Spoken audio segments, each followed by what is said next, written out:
नेता प्रतिपक्ष राहुल गांधी ने आरएसएस के बारे में सारी बातें साफ साफ कह दी। उन्होंने कहा कि अगर आरएसएस के हेड सरसंघचालक ये कहते हैं कि आज़ादी 1947 में नहीं आई, 15 अगस्त 1947 में नहीं आई, तो ये देश की आज़ादी का अपमान है और जो व्यक्ति ऐसी बात कहता है वह गद्दार है।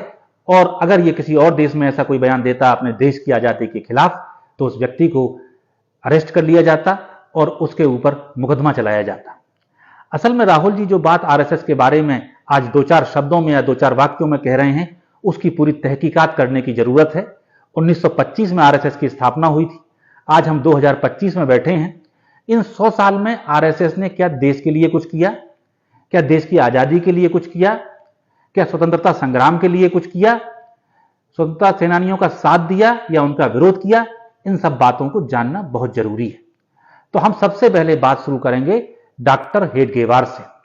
हेडगेवार जी ने ही 1925 में आरएसएस की स्थापना की थी, लेकिन उसके पहले 1920-21 में जब महात्मा गांधी देश में आए और उन्होंने पहला असहयोग आंदोलन शुरू किया, पूरे देश की जनता उमड़ पड़ी, करोड़ों लोग जेल में गए। उस समय हेडगेवार भी एक कांग्रेसी की हैसियत से जेल गए। आपको लगेगा बड़ा अच्छा काम हेडगेवार जी ने किया, लेकिन इसके बाद उन्होंने दूसरा काम शुरू किया। जहां नेहरू जी, सरदार पटेल, मौलाना आजाद, सुभाष चंद्र बोस ऐसे बहुत से नेता जेल में जाकर यातनाएं झेल रहे थे, परेशानियां भुगत रहे थे और उनका इरादा इस बात का मजबूत होता जा रहा था कि वो आजादी की लड़ाई में और बढ़ चढ़कर हिस्सा लेंगे। वहीं हेडगेवार जी ने इसका ठीक उल्टा किया। हेडगेवार जी ने काम यह किया कि जेल का जो जेलर था उससे दोस्ती बना ली और वहां बड़े मजे से रहे। और जो एक किताब है, बड़ी मशहूर सी किताब है, मैं उसका जिक्र कर दूं, स्वतंत्रता आंदोलन और आरएसएस, शमसुल इस्लाम साहब ने यह किताब लिखी है। उसमें इस प्रसंग का वर्णन है कि हेडगेवार वहां रहकर जब रहे जेल में तो वहां खा पीकर मोटे हो गए और इस मोटे होने की पड़ताल ऐसे पता चली कि जब वो जेल से रिहा होने लगे कुछ महीने बाद, तो जो कपड़े पहन के वो जेल में आए थे वो उन्हें टाइट होने लगे थे। तो कपड़ों के टाइट होने से ये पता चलता है कि वहां हेडगेवार आराम से रहे, उनने जेलर से दोस्ती की और उसके बाद मोटे होकर बाहर निकले। सिर्फ वो मोटे तगड़े होकर बाहर नहीं निकले, उनने दूसरा काम यह भी किया कि गांधी के रास्ते पर और कांग्रेस के रास्ते पर तो लाठियां खानी पड़ेंगी, खून बहाना पड़ेगा, मेहनत करनी पड़ेगी, घर बर्बाद करना पड़ेगा, तब आजादी मिलेगी, तो मैं कांग्रेस को ही छोड़ देता हूं। इसलिए उस जेल से निकलने के बाद हेडगेवार ने कांग्रेस छोड़ दी और फिर 1925 में उन्होंने राष्ट्रीय स्वयंसेवक संघ अर्थात आरएसएस की स्थापना की। आरएसएस की स्थापना के बाद आइए तो 1930-31 में महात्मा गांधी ने आजादी का दूसरा सबसे बड़ा सविनय अवज्ञा आंदोलन शुरू किया। सविनय अवज्ञा आंदोलन में भी हजारों लाखों की संख्या में लोग जेल गए। पूरा देश उमड़ रहा था आजादी की लड़ाई के लिए। उस समय तक आरएसएस की स्थापना के 6 साल हो चुके थे, लेकिन राष्ट्रीय स्वयंसेवक संघ ने उस आंदोलन में शामिल होने से इनकार कर दिया। तो अपनी स्थापना के बाद जो पहला बड़ा आंदोलन देश में आजादी के लिए हुआ, सविनय अवज्ञा आंदोलन, आरएसएस उससे बाहर हो गया। 1931 का एक दूसरा वाकया भी आप याद कर लीजिए। यही वह समय था जब सरदार भगत सिंह जेल में बंद थे और उनका उपवास चल रहा था। तो उनसे मिलने जेल में पंडित जवाहरलाल नेहरू गए। पंडित नेहरू और सुभाष चंद्र बोस ने भगत सिंह के समर्थन में बड़ी बड़ी रैलियां और सभाएं की, लेकिन आरएसएस ने सरदार भगत सिंह के समर्थन में एक भी शब्द बोला हो तो इसका प्रमाण आरएसएस के लोग देश के सामने सार्वजनिक कर दें, क्योंकि ऐसा उन्होंने कुछ भी किया ही नहीं। अब आते हैं तीसरे आंदोलन पर। 1942 में भारत छोड़ो आंदोलन हुआ। पूरी दुनिया जानती है कि भारत छोड़ो आंदोलन भारत की आजादी की बुनियाद खड़ा करने वाला आंदोलन था। पूरा देश आंदोलित हो चुका था, बूढ़े, बच्चे, जवान, महिलाएं सब आंदोलन में भाग ले रहे थे।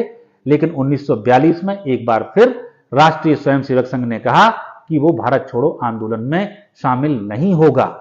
ये इनका इतिहास है। यहीं एक चीज और देख लीजिए कि जब 1942 में भारत छोड़ो आंदोलन चल रहा था और कांग्रेस ने अपनी प्रांतीय सरकारों से इस्तीफा दे दिया था, तब भाजपा के पितृपुरुष और आरएसएस के लाड़ले डॉक्टर श्यामा प्रसाद मुखर्जी बंगाल की फजलुल हक सरकार में मंत्री थे। ये फजलुल हक वही सज्जन थे जिन्होंने मुस्लिम लीग के अधिवेशन में जो पाकिस्तान बनाने का औपचारिक प्रस्ताव था वो पेश किया था। और श्यामा प्रसाद मुखर्जी सिर्फ ये नहीं कि फजलुल हक की सरकार में मंत्री हों, वे उस समय के अंग्रेज गवर्नर को चिट्ठियां लिख रहे थे कि कैसे भारत छोड़ो आंदोलन को कुचलना है और किस तरह से उसमें शामिल होने वाले लोगों को दंडित करना है।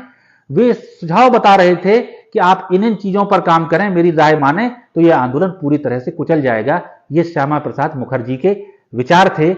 आप समझिए कि देश की आजादी के आंदोलन के बारे में ये आरएसएस की सोच है। अब आप और आगे चलिए। आरएसएस वालों के मुंह से आप कभी कभी ये किस्सा सुनेंगे कि महात्मा गांधी हमारे यहां आए थे और उन्होंने हमारी बड़ी तारीफ की थी। सच्चाई यह है कि सितंबर 1947 में इन आरएसएस के बुलावे पर महात्मा गांधी आरएसएस के कार्यक्रम में गए, लेकिन वहां जाके उन्होंने ये कहा कि आरएसएस एक फांसीवादी संगठन है। जैसे हिटलर के लोग जर्मनी में फांसीवाद जैसे काम करते हैं, वैसे ही यह संगठन भी फांसीवादी संगठन है। यह महात्मा गांधी ने आरएसएस के बारे में कहा था। और अगर आप उस समय की जो महत्वपूर्ण किताबें पढ़ें, उनमें पढ़ेंगे तो महात्मा गांधी के जो निजी सचिव थे प्यारे लाल जी, उन्होंने पूर्ण आहुति किताब लिखी है। उसमें साफ साफ लिखा है कि 1947 में और के अंत में जब सितंबर के बाद दिल्ली आ गए महात्मा गांधी और बिरला भवन में उनकी जो प्रार्थना सभाएं हुआ करती थीं, उन प्रार्थना सभाओं में आरएसएस के लोग व्यवधान उत्पन्न किया करते थे। ये प्यारे लाल जी ने पूर्ण आहुति में लिखा है। बात यहीं तक नहीं है। 30 जनवरी 1948 को जब राष्ट्रपिता महात्मा गांधी की हत्या कर दी गई तो उसका सबसे बड़ा आरोप आरएसएस के ऊपर लगा और इसीलिए तत्कालीन गृह मंत्री लौह पुरुष सरदार वल्लभ भाई पटेल ने 4 फरवरी 1948 को आरएसएस के ऊपर प्रतिबंध लगा दिया और बड़े पैमाने पर आरएसएस के लोगों की गिरफ्तारियां की गई। बात इतनी ही नहीं है, और आगे चलिए। जब ये गिरफ्तारियां हो गई तो श्यामा प्रसाद मुखर्जी, जो स्वयं उस समय तक सरकार में मंत्री बन चुके थे, उन्होंने बार बार सरदार पटेल से यह आग्रह किया कि आप आरएसएस के लोगों को छोड़ दो, हिंदी महासभा के लोगों को छोड़ दो।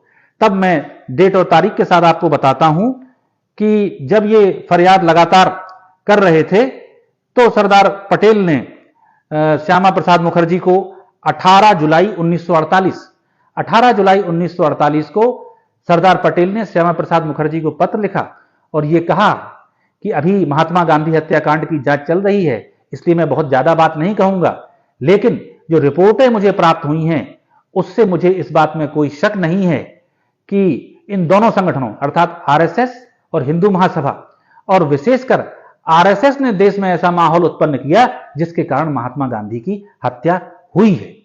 तो यह बात स्वयं सरदार पटेल ने आरएसएस के बारे में कही है। और मैं जहां तक आपसे कहूं तो पंडित नेहरू का बहुत साफ साफ कहना था कि आरएसएस एक षड्यंत्रकारी संगठन है।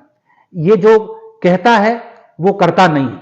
और अगर उन्हीं के मुहावरे में कहें तो अगर आरएसएस का कोई व्यक्ति ये कहे कि मैं पूरब दिशा में जा रहा हूं तो उससे आप अधिकतम इतना ही अनुमान लगा सकते हैं कि उसे पूरब दिशा के अलावा बाकी 3 दिशाओं में खोजना चाहिए।